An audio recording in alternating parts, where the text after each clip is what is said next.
tout le monde, je sais que vous allez tous bien.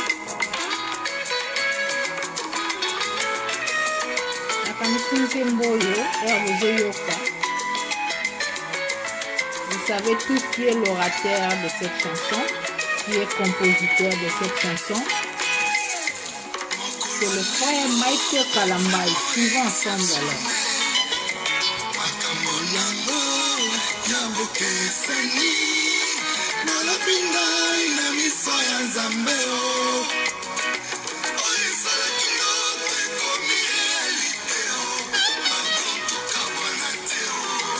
Balota kaka. Le mariage en ndoto.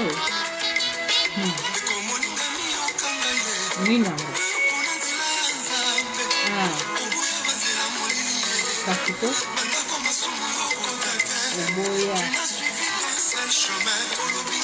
Alinga katemiele.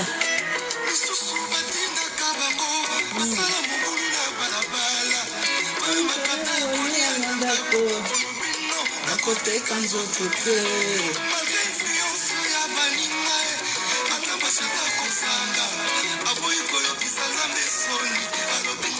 alinga kalidala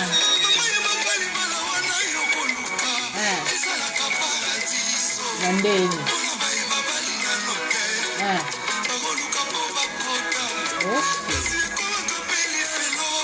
comment basani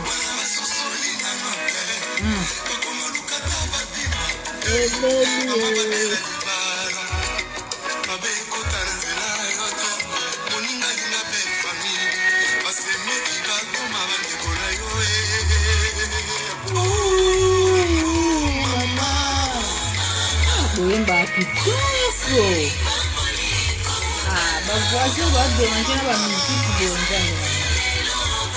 L'autre week-end c'est là.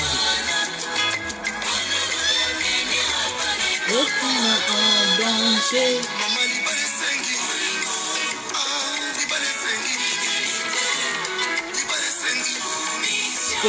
Peniel était peniel. Ayoka nzembo na bien fait. Nzembo balo yemba za.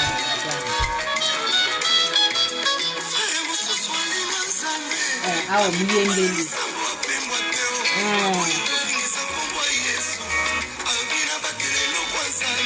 Kwanzambe.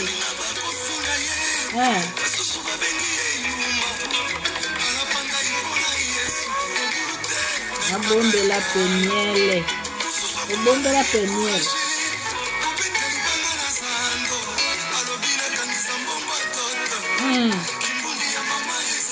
Oyemba bambule bele papa.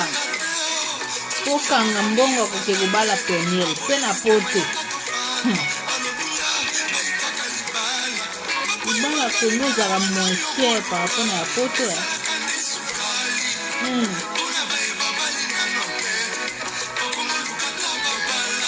Hey.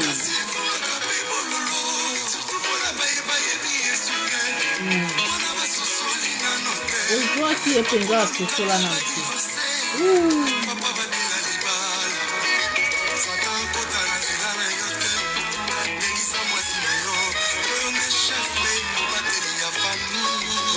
Qui est là tout le monde tout le monde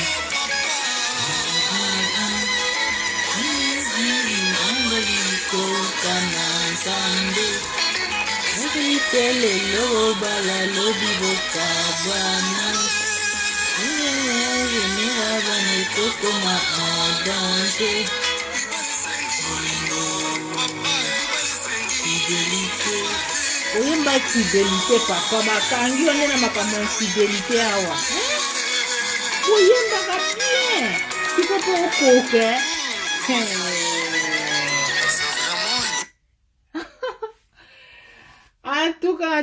en tout cas je sais que vous êtes là très nombreux devant votre poste téléviseur. Kolanda malamu na tuna tena sina yebi. Nana nga journaliste tena kina ba français belé. Mbadi. Voilà, je sais que vous avez déjà wana depuis situation for Mike Kalambai et commis. non na ye na pierre na nga te voilà lelo yango na ye mpo na vraiment na contribuer parce que naza analyste ya boye koleka te mpo babuzoba bonde zobo yango na communauté congolaise. Congo, c'est un grand pays. Congo, c'est un pays de valeurs. Congo, ça reflète beaucoup de choses. Voilà. Hein, il faut valoriser notre pays. Qu'est-ce que ma bêtise? Ah, avant tout qu'il y ait des ambazoulukumu, poisa bien, à malam. Après ça, des opportunités toujours pour tous s'approcher vraiment. Nabanda ko nabino et puis à fungola bino mité ma pobola nabiso vraiment attentivement. Et puis, Otolobaka vraiment est tombé na pierre te vraiment nzambe a touché mitema ba onano bakie wenzete hein parce que makambo to lobelande ba ba wuti bazongi te ba o bazolinga bakende nde to beta sete poki mabe komela bango en tout cas nzambe assisté du début jusqu'à la fin na kombo na Yesu Christo. Une fois encore de plus je vous salue mutu nyonso akopesa attention na ye kolanda biso na émission lelo to sala concernant le frère Mike Kalambay et Madame Peniel Kalambay. Je ne sais pas ce qui a comme Madame Peniel Kalambay ou si Aza déjà Peniel Samba, je pense. Kumbwangwangwana. Parce que ils ont mérité. L'andamo kumbumobo na yebi voilà. Peniel Samba. En tout cas, c'est une chose là où ils ont payé sa montée ma pas si bon. Ils ont payé sa biso mité ma passe parce que ce sont des gens connus na communauté na biso. Pour ba les belé zo kufa neti lipa na nguba to lo belate ba pe batu. Neti biso ba zape na mitema neti biso ma bale belé zo kufa en coulisses et puis ba kango zo za la grave. Mais les gens ne parlent pas de cela parce que ces gens-là ne sont pas connus. Et voilà toye kolobela moto o ayebani sous forme ya artiste congolais chrétien musicien nde oyo ka oyo komelie na kati ya couple na ye. C'est un jeune homme, un jeune bien qui chante bien, qui fait bien sa musique et carrière na ye vraiment ezala banda na album wa liboso ya likambo ngolu vraiment ça a pris beaucoup de succès et bato bazala qui peut vraiment toucher aimer ba œuvre na ye.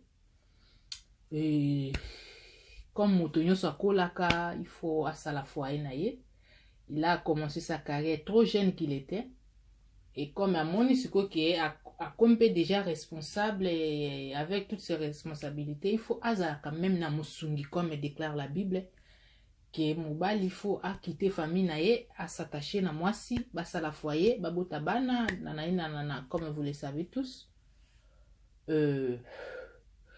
Bah je sais pas vraiment, je sais pas na ba situation en Zambie et puis na ba réalité vraiment ya nzoto hein corps na esprit ya différent peut-être au moins na muta la Nzambe mais côté nzoto ya na mona mwa bande mobo siko côté esprit tiaka on siko côté Nzambe mais na nzoto to yoka mwa ba soupçon abando azala fiancé bon fiancé je sais pas comme tel si ils étaient des fiancés ou bah zaki ba copain copine là je ne sais pas avec la fille de maman Hollande que son âme repose en paix et Nice je pense oh mutunyoso oh vraiment pe atana ki na yeba c'est celle-là sans tenir compte ya bam susu soki nini wana selon la chair nzoto pour motope akoyaka te alali parce que aza pasteur ou bien nani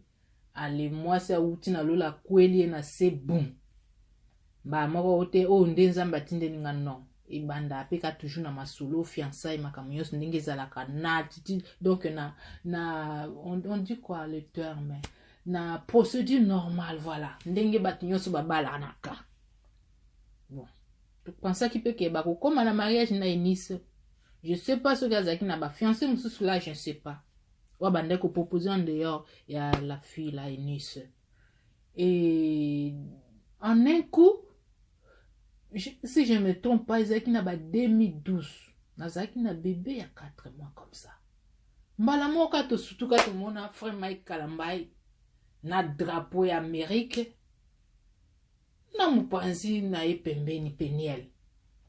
O autobala mwana, autobala mwasi na loba autobala mwana, autobala mwasi na États-Unis. La fille s'appelle Peniel. Batia qui photo ya ba fiançailles, je pense à ce moment-là. Tout le monde a photo ana oh bali kuna bon. Comme biso peut ngato qui en profondeur teto yeba qu'est-ce qui s'était passé ba ngoma peut-être ba yokana kitena Nice nde bakabwani ndake ko fiancé kuna ou comment là question mark. Ndenge pe tout mona ki ba cérémonie le kaki ya coutumier tina ndenge ba koma na mariage tina ndenge ba évoluer tout moni mwana liboso abotamaki et umelaki na sima. Ponga mwasi wana babala ki na zaki na mwana na ande api na mwana mususu pe akoma déjà ce qui âge nini awa vous comprendre bruit ya ba voisin ou musique en tout cas bo excusez nga bande kunango bazolandanga ba voisin bazo menacer un peu na ba musique na bango. Voilà, ne soyez pas touchés, gênés quoi. Ndenge to mona ki bon to moni bango bazo évoluer bon, en réalité, on ne saura pas vraiment tout ce qui se passe dans leur maison, dans leur couple, ou comment. Et du coup, comme ça, tout le monde a qui soupçonne bimiawa, qui non, Mike Kalambai, bakangena ba voice, ba audio. Alors ça, moi si qui a divorcé, azo la ka récupérer moi na, tout le monde a qui ndenge ba azo s'embrasser, na moi si wana, je sais pas si elle s'appelle comment on a été. Ndenge ba photo ba publiaki avant album na Yasuka Oebima. Et voilà, tout le monde a qui na émission avec Saint-Louise que je salue en passant. Ndenge aleka qui na famille biologique ya frère Mike Kalambai, ba déclaration na bango et mais quand même ko apaiser bateau mais pas tout à fait. Comme bateau to sa nini, tout homme est faillible. Donc vie ezaka neti ndeke wazo meka kupumbwa. Au kwei, au télémi, donc ainsi va la vie. Tant qu'on vit dans la chair, c'est comme ça. Et tu comprends que non, tout homme est faillible, le corps est faible, donc le corps esprit est angui. On n'a pas vraiment songé à cela. Pour tout avancer en profondeur, qu'est-ce qui s'était passé? Et si on sait, Lelo, Madame Instagram, Saliba, publication nae au monde entier les lots vont bouger, c'est tout le monde qui en parle. Bato baza tike nango pambate. Bato ba le belango pambate parce que quand on choisit un chemin dans la vie, tango tozo pona nzela, ke nzela o nga nazo pona na lingi ba yeba nga na caché ya moto tel. Na lingi ba yeba nga na caché ya moto tel. Soki na nga comédien, soki na nga pasteur, soki na nga chanteur chrétien, soki na nga musicien profane qu'on les appelle, soki na nga humoriste, soki na nga, soki na nga. C'est tout le monde moto na moto ndalinga kaba yeba ina caché wana. Et caché wana siko il faut refléter pe vie na yo social ou yozo vivre en public et bato ba mona parce que ce aux unes là qui comédien ceux qui les lozo les canazilo au sexe bato on ne sera pas gêné parce qu'on sait que c'est ça ton cachet et ça œuvre na yo za ba ndenge na yo atana ndako nini mais to yebite ce ko poni ko za pasteur il faut que même appeler sainteté babona ba sainteté voilà français mino abato ozo mona ozo refléter image no refléter loko moko po même abato dans les seigneurs parce que nzamba moto à droiture nzamba moto à gauche droite nzamba moto à logique et quand tu as choisi ce chemin là bato ba yeba on a caché wana parce que la Bible dit on donne c'est comment quand tu donnes autre chose, tu reflètes autre chose, là, ce n'est pas toi. Là, ce n'est pas toi automatiquement. Il faut refléter et loko oyo zanango. Et tant o yebi caché oyo zanango, tant o yebi niveau ya public na yo, oba meme la kayo. Il faut siko yeba nani oyo na koko zana lokola mobali, nani na ko zana lokola mwasi. Parce que c'est facile d'être un homme public. Il faut avoir une femme qui a un cœur. Il faut avoir un homme là qui saura que ma femme, c'est la pasteur. Ce qui va bien, ce qui fait mener à pasteur, il faut papa, d'habitude, va bien papa pasteur. Exemple net, il y a un de qu'on frère ouera. Aemba musique à mokili, moi c'est maman pasteur. Bon, bango se ba toi public. N'a pas cet exemple là nan. Au moins ça a pasteur mais mon bala pasteur te. Ba na bango mingi te ba koza mais je sais pas trop. Il faut ce ko yeba ki tant on a zo ke ko approcher moi si oyo aza moto oyo approcher l'évangile. Ba frère ba ko yana ba problème na bango ba sœur mususu yope maman oyo ondimi ko bala mosala nzambe soit disant pasteur chanteur qui que ce soit.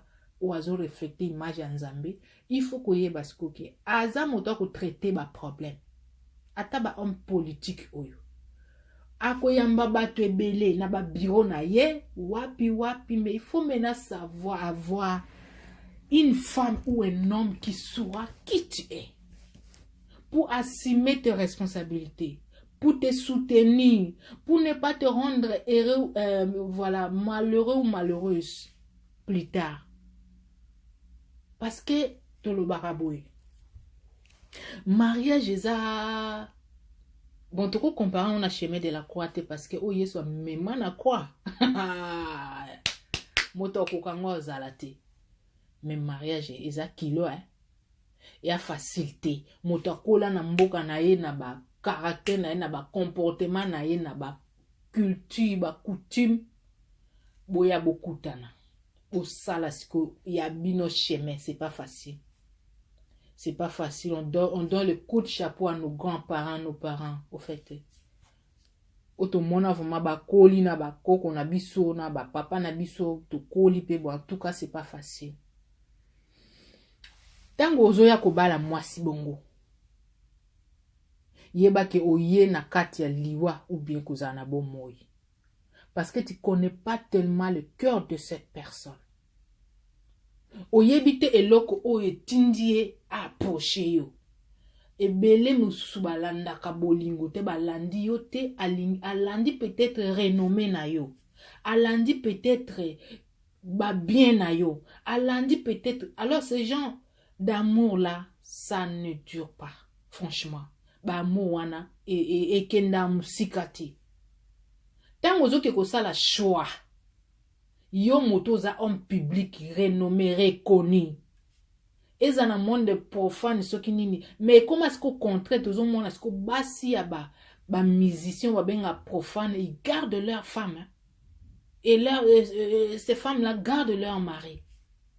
Malgré ba bimana ba danseuse ba nini quoi que ce soit, mais ils sont là tout le monde ba kolisi ba na exemple les ebele malheureusement moko ande tout le monde que maison na ye et ningana tina nde tout le monde homme politicien wana azui excès donc bazaki pe susté moi ça na gafa 3 ans même pas auto le bakaza moi c'est JB tu dois reconnaître ka bana voilà vous savez alors bato wana bazo maintenir ba foyer na bango par rapport au pasteur qui prêche l'évangile, par rapport au chanteur, parce qu'il y en a tant des exemples. On avait vu la fois passée, la femme de frère Mantou Samuel, à l'écart qui a posé le même acte, à beleli l'internet, donc panza ki ango, à bimisi salte à mobali naye, soka zalaka mutabakisi, à salaka nini, toutes ces bêtises là, nous n'en avons pas voulu.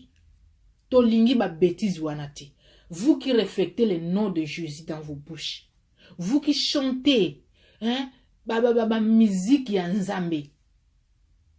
Parce que balobi, chanter c'est louer, c'est adorer Dieu pour la deuxième fois. Ko yemba wana ezaka. Bozo me atmosphère moko, climat moko divin na katia foyer. Naloba à chaque fois, tant que vous mettez la musique profonde dans vos maisons, vous saurez que l'atmosphère est différente. Tant que vous avez une musique religieuse, beaucoup de gens ont une atmosphère autrement. Quand vous mettez des musiques là religieuses dans la maison, au monde peut que des mois à zate à ok musique Au moins on débat mipepezo bima bima zo tinka banani pour e bima. Alors moi c'est frère Matuna banda au moins ba j'ai on débat ça la ka ba baby c'est la ka ba mibali ba carrière. Boye bisanga Matu Samuel ana succès nini ti lelo. A sali combien d'années ou abimsa album ti. Peut-être la koutana moi c'est parce que moi so azana azaki na yo le cas ça ba bêtise ce n'était pas la merde o ba bandana e carrière. Je sais pas si moi ça liboso kufa ou bien elle en vinda ki ndako bala moi si wana je sais pas. Tant on va le trouver une femme c'est trouver le bonheur. Yango tout le monde ba carrière na bango zo beba parce que ba mibala ngo pe infidélité leki. Bazoki ko saba biloko ndinga na dezo poussa pe basi na bango ba exposer bango ce n'est pas du tout normal. Tout le monde makambo frère José Nzite leka ke ngindia wa mwasi aleki. O afanda ka José Nzite afanda jo moko alamuki na tongo o ba sentiment na ngai tindinga o bima na ndako nanga na ngina saba makambo nanga. Ti le web sang album nini o frère José Nzite abimisi lisusu tant que mwasi o babandana na misère. Tant que babandana mwasi wana banda ndenge babanda ki to mona ba succès José Nzite. Botala kan ndenge après moi si wana bima le kan na télévision est-ce que José Nzite azana succès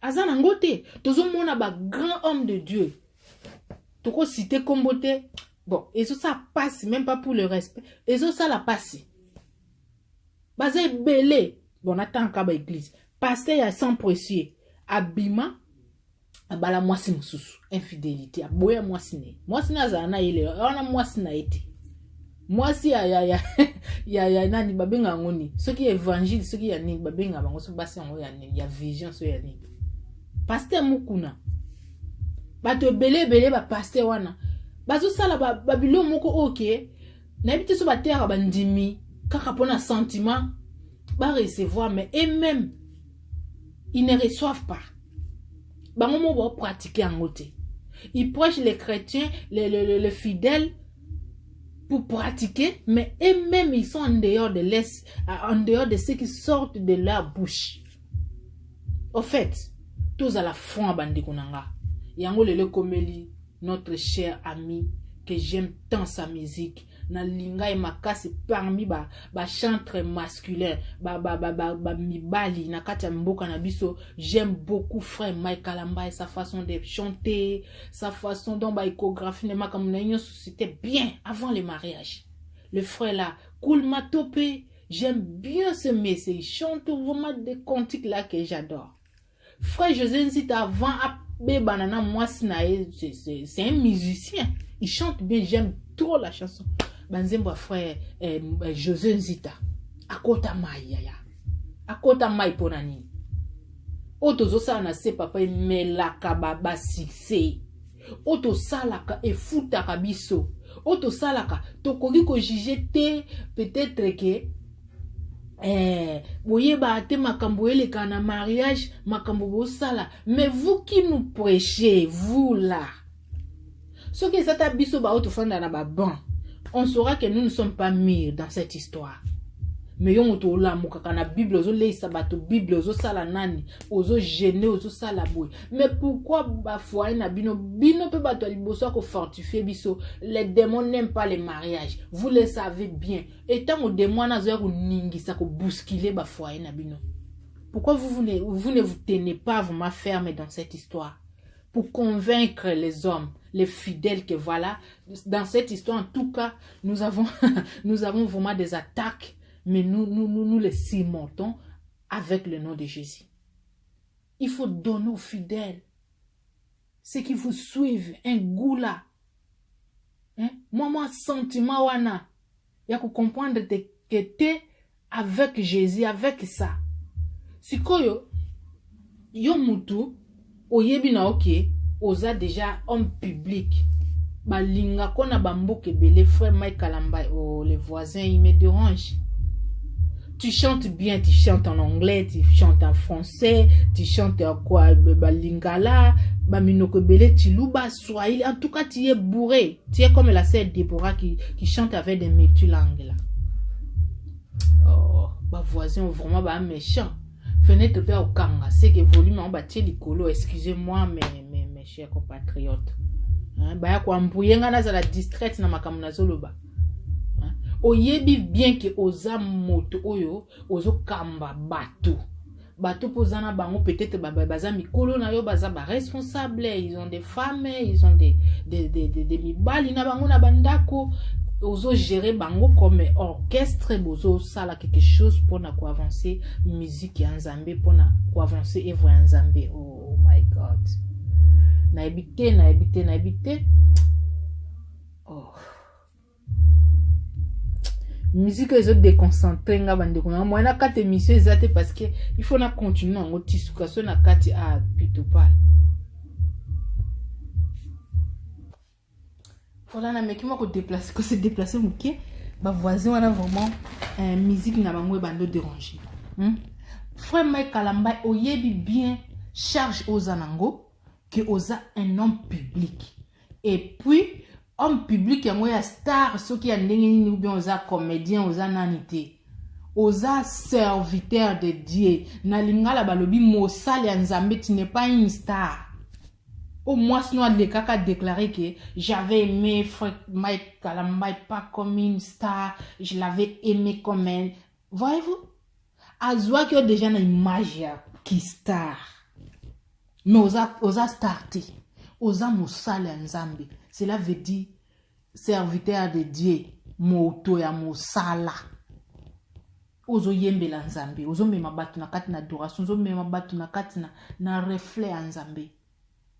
Et il fallait maintenant pas faire de sentiments, papa. Basi yonsu ba ndenge moko. Moi si ya mabe na mokili azalaka te na loba yango isifi kaka oyeba ko prendre soin na ye.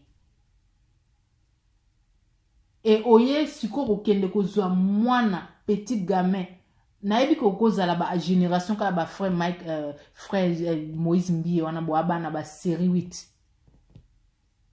81 82 ba 83 ba bilo moi bon. Mais la différence était vraiment très grande entre toi et la fille. Ozwa qui penait na 10 ans, je m'excuse na 18 ans. Soit 17 ans de bokende na moi fiancé à inaninda ko 18 ans de kobala. Est-ce que frère Mike Kalamba avant ozwa responsabilité wana otalaki que eloko ngana nina sala oyo est-ce que na ko avancer ozoke kozwa mwasi o aza immature azana âge ya puberté abandi âge ya fleur d'âge oyo ba akoli pe na Afrique te nzambe na ngai o bana poto o bazalaka moindre pépin je t'appelle la police au moindre pépin a ebisio je prépare pas aujourd'hui. Boki il y a la McDo. Boki salabou. Boki salabou. Il y a en Amérique, il y a en Afrique. Est-ce que tu avais pris vraiment ton temps de prier, de demander à Dieu? Avant de faire, de choisir une femme, un homme, il faut demander vraiment la volonté de Dieu. Seigneur, moi je suis ceci, cela. Na lingina sale loko bonaza moto na kambaka bato. Pesanga mwasi oyo, ako soutenir nga na ba evre nanga. Pesanga mwasi oyo, ako zala mabondeli. Est-ce que tu t'attendais vraiment que Peniel là, ako kote leur retraite, il y a une semaine pour avoir soutenu evre nanga? Afuka mabolongwa li akate. Ozaki vraiment si et certain que Peniel wana ko sangisa ba mama. Atei bangwa pesi ba mpe ba conseil. Otali nano un accoutrement na ye. Akola ta ne pe jipe comme na genou, on peut comprendre. Mais quand ça monte déjà au-dessus à genoux, ça ne reflète pas une femme d'un serviteur de Dieu. Bato balata ba jipe ya mikuse, mais ezala nase à genoux. Ata za kitoko mipenda ngo eza ndenge nini, mais nase à genoux quand même on saura comprendre. Mais si ça dépasse genoux ezo mata na kuisi, là ça vraiment toi d'accord ti. Balobi te ke kozamusa na nzambe il faut zala olata soki ndenge akoki kolata mais ekita mom ki na se à genoux. Après so soki na genoux ça va. Mais tant que mati li se komi na ba kuisi il faut ko zwa mwasi o azo pesa ba jeune climat moko boy. Parce qu'il faut différence ezala entre ba o bazo sala nzambe na ba ba sala nzambe te. Ako lata na classe mais pas ko exagérer. akolata ba pantalon wana luka la folie katana ba cuisse na mona akanga photo ensemble na ye sur bokanga na Canada yo pozalaki na ye na yo na frère Moïse Mbi bo cheke na ba photo na mo ba pantalon wana katana wana peniel la lata yango mwasi ya mosala nzambi akolata jean na bien o ezana ba madusu te mais ça propre et finika enzoto c'est une femme d'un serviteur. Et bolinga ki siko ebo sala mariage nabino, mariage ya bastar. Mariage ya bastar. Depuis Mike Kalamba azwa peniel. Musique ya frère Mike Kalamba ekomaka net te.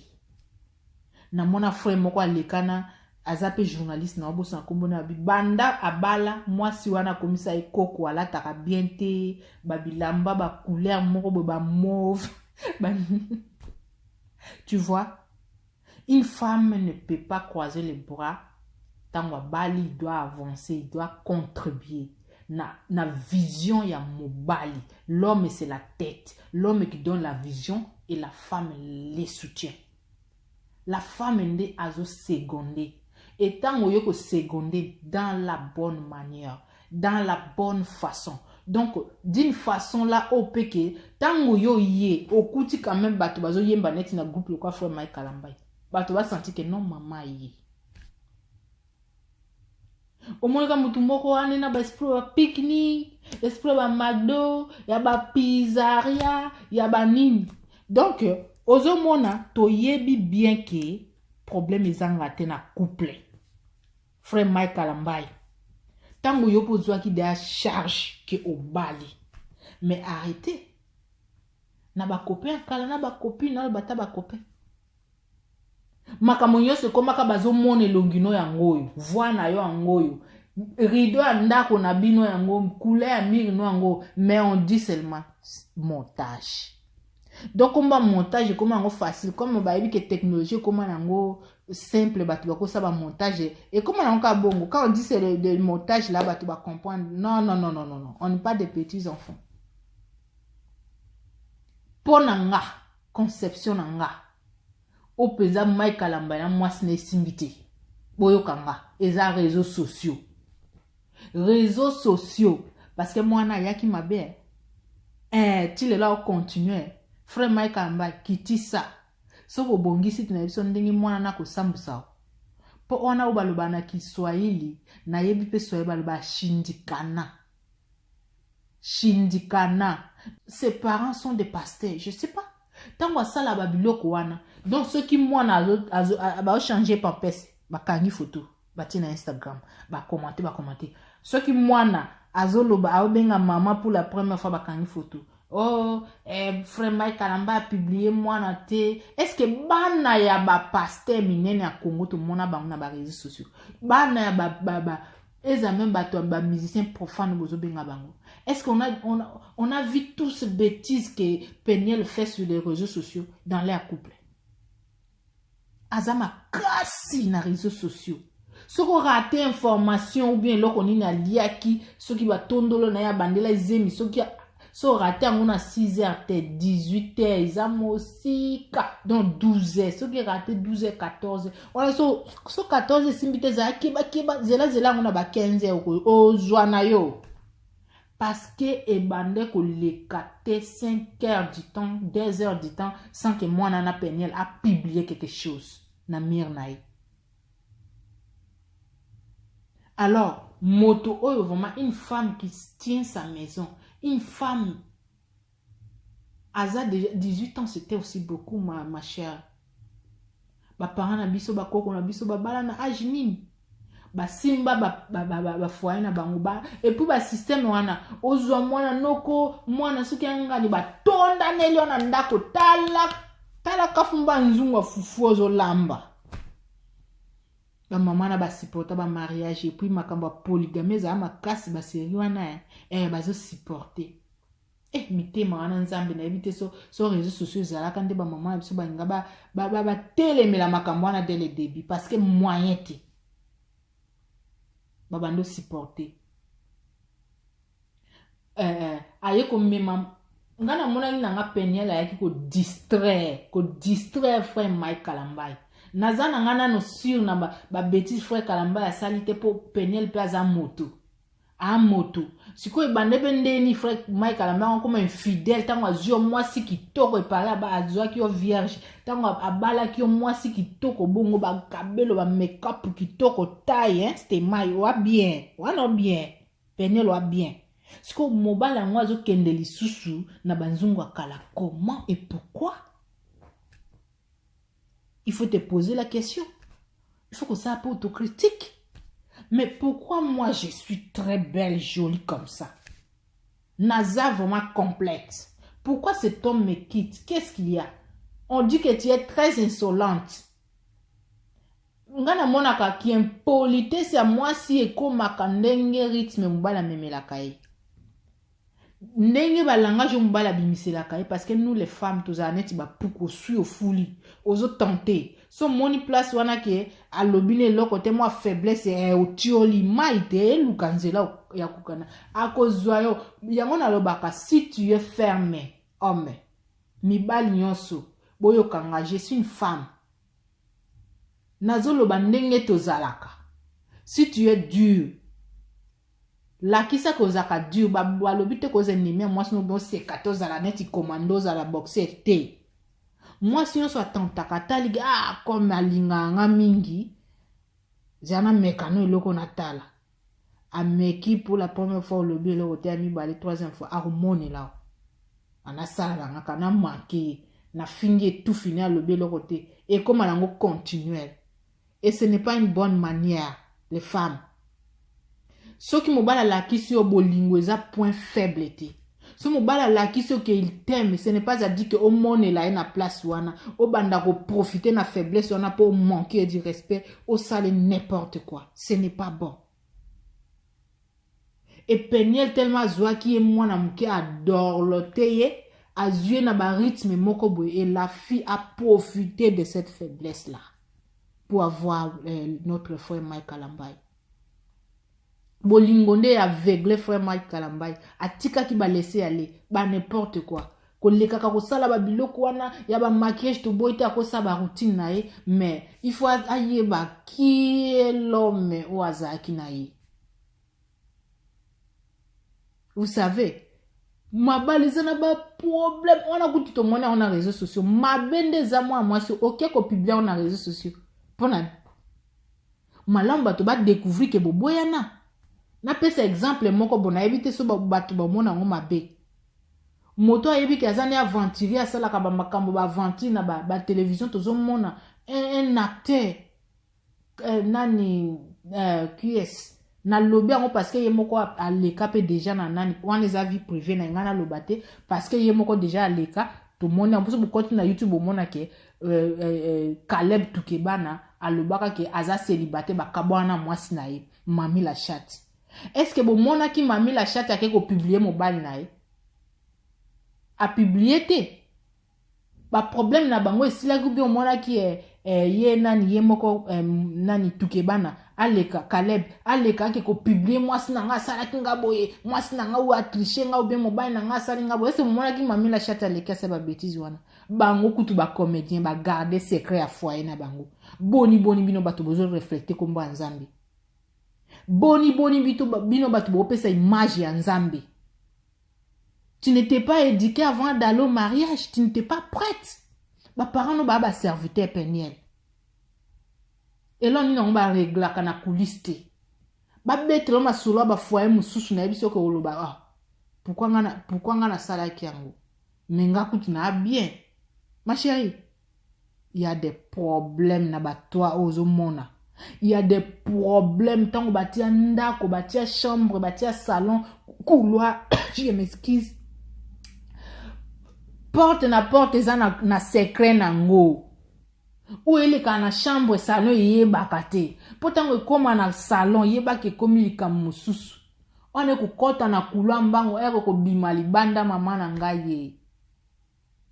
Peniel Okolobakero, c'est que il y a de vivre en fer. Au monde, il y a au moins demi-jardin, moi paradis. Tu vois? Alors, et là, on dit que, ok, qu'on publier un homme infidèle. Infidélité? Infidélité? Nde oyo zoboe la mobali. Bon, bino pe ba mibali yango infidèle. Ntongo komela bino pe neti lipa na nguba. Et vous, surtout vous, les hommes de Dieu là. Bozo comme exemple. Hein, ceux qui roi Salomon, il avait ceux qui 1000 femmes. Est-ce que, azwa ki 1000 femmes yango to ndimi? Siko relation na ena nzambi. Est-ce que akukota lola? Na ba 1000 femmes wana bo pesa kango exemple. Ba serviteur de Dieu. 1000 femmes yango azwa bo betele maboko etika na Bible ba koma histoire. Et koma référence. Sikoyo, est-ce que akukota nango lola?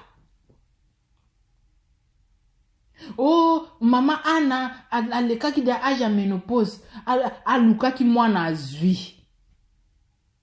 Est-ce qu'après qu'on soit mwana akukota lola? Mais cherchez d'abord d'arranger notre vie chrétienne, notre vie, notre intimité avec Jésus, qui est tout qui n'a pas futilité.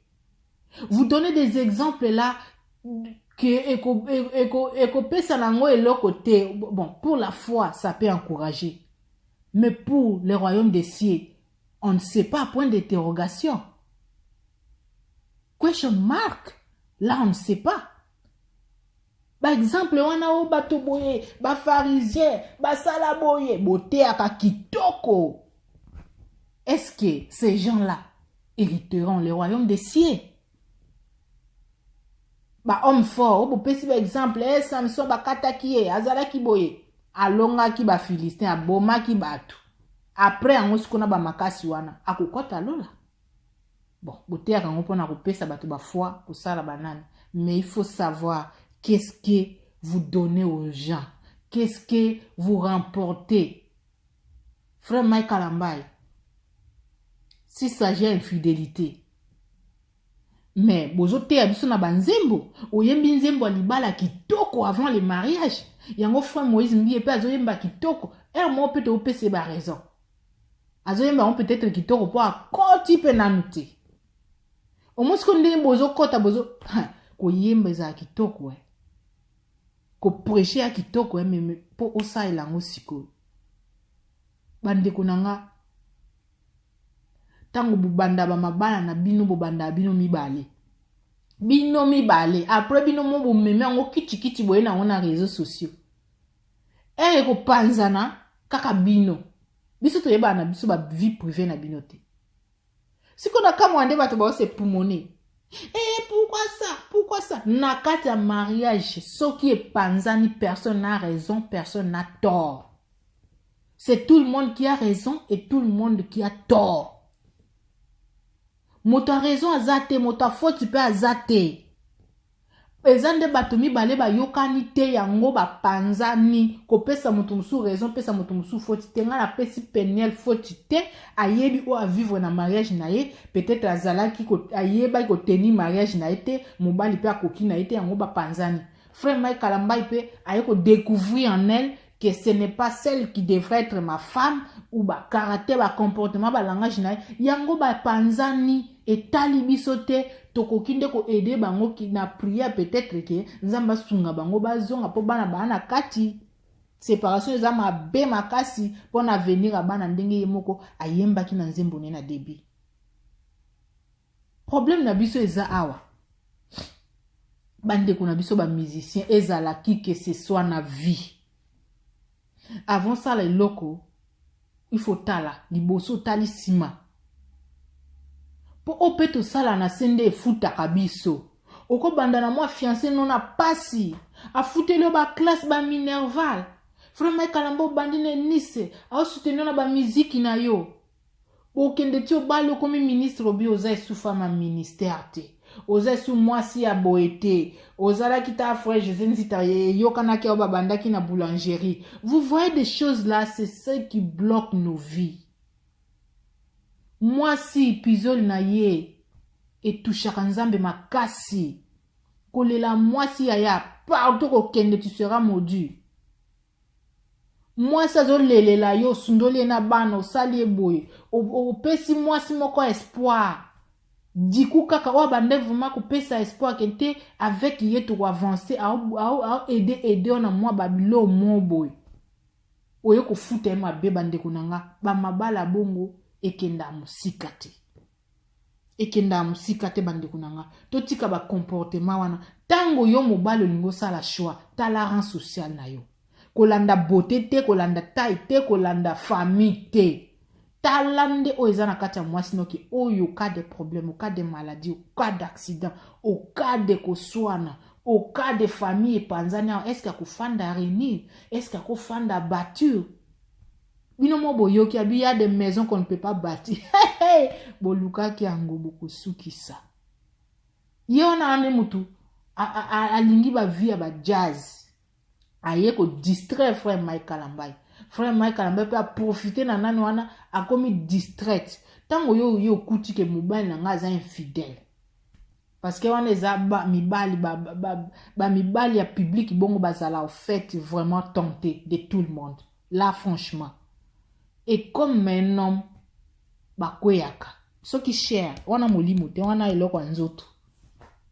bakweyisamaka alors tango bakweisama wana mwasi nde akosupporter mais eza te ke kwa mwasi akosupporter yo kendaka kosala sala po mwasi azala wana asambelaka là on n'aime pas de pareilles bêtises frère Mike Kalambai au raisonnaki malamu te bon on ne peut pas juger que au raisonnait malamu te peut-être c'était la femme de ta vie mais tu ne savais pas comment la gérer ozwa ki na donc fondation ezala bien te o mema ke na lio moko boyango komeli olelo po mwana na soko meki ko lâcher na epsi oke esuki na ne silite mwana na obeto nde mbwali kolo makasi ako humilier yo alelo no senga na koleka no na mediate système ya jibe mpiana esape loko te fanda na ndenge na osala musique na yo soki bobongisa en coulisses soki bobo ekosila kabongo en coulisses ne passe jamais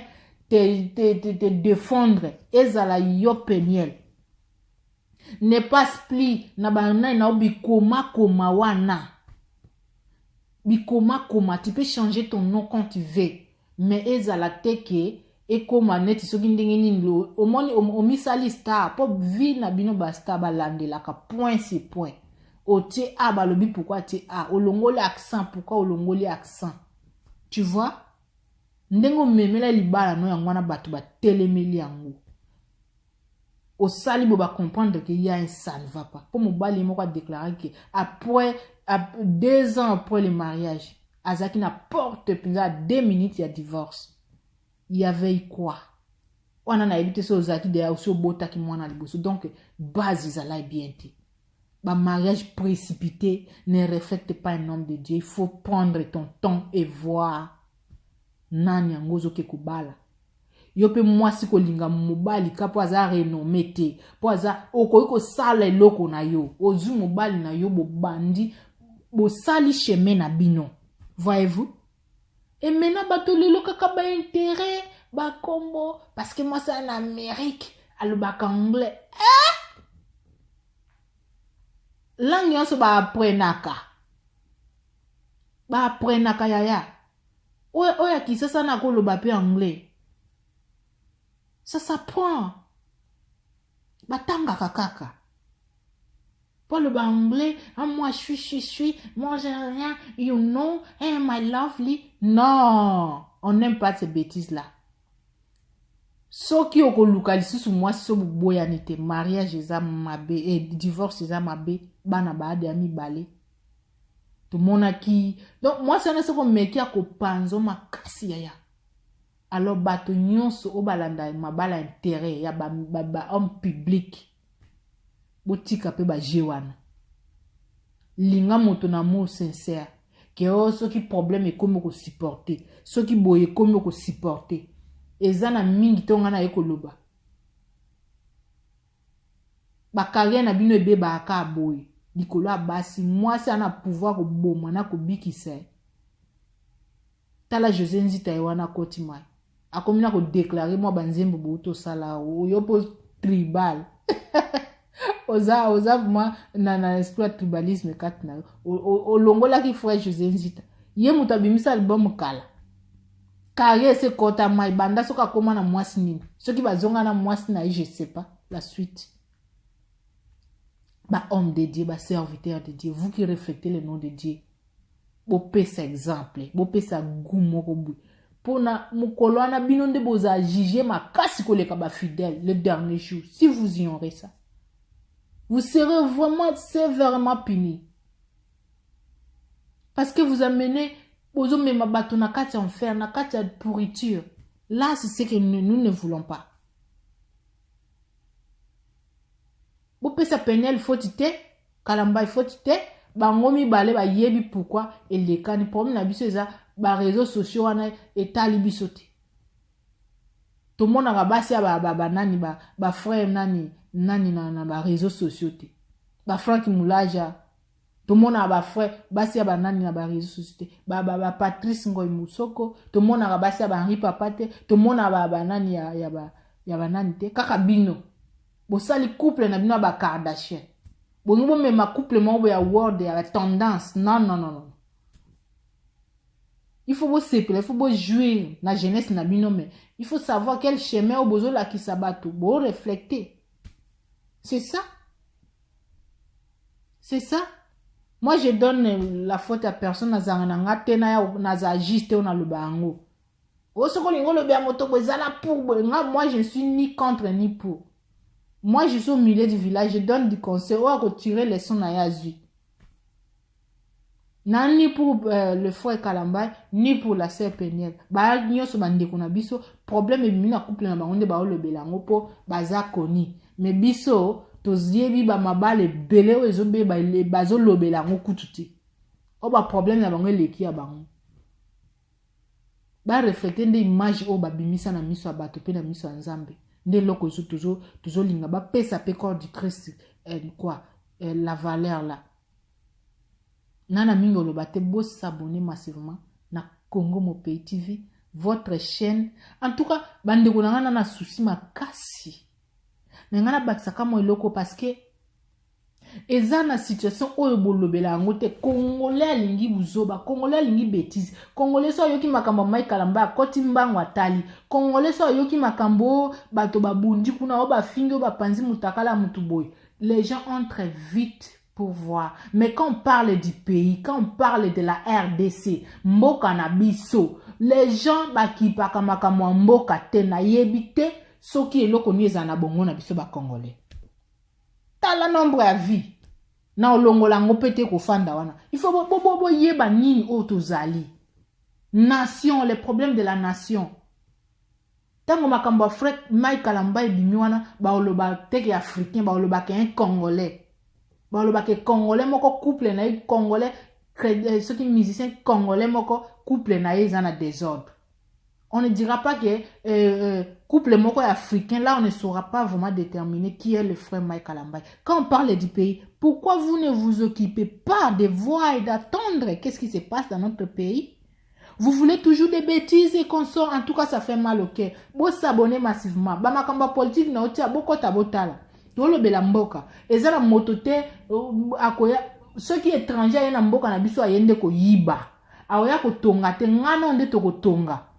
Bango bayaka ndeko yiba bakei mais ngana yo il faut to tonga po ekoma pe meilleur biso pe tokoza kati to envier mboka bato msusu te jamais toza bato pe ofanda atena ba 4 saisons malili ba nini bambula ba climat moko eboyeye banate tant que nous avons notre beau pays Congo soutenons notre pays toko soutenir on a malobate to soutenir on ceux qui na nante toko soutenir on a ba œuvre implice na yo yanga ya ye to sangisi nde toko avancer mboka na biso. Pourquoi vous ne voulez pas parler du pays? Vous êtes vraiment plongé, distrait dans des bêtises, dans des distractions, dans des réseaux sociaux makamba ba bêtises. S'il vous plaît, chers Congolais, soyons des hommes et des femmes braves qui aiment leur pays, qui veulent construire et faire avancer leur pays. Voilà, on a un bakisangwana. Je vous aime tous, vous s'abonnez massivement, je vous lève beaucoup. C'est pour la première fois, vous m'en ça la vidéo à mon live, parce que c'est une chose là qui fait la honte de la communauté congolaise. Je vous aime tous. En tout cas, À la prochaine. Que mon Dieu vous bénisse. Bye.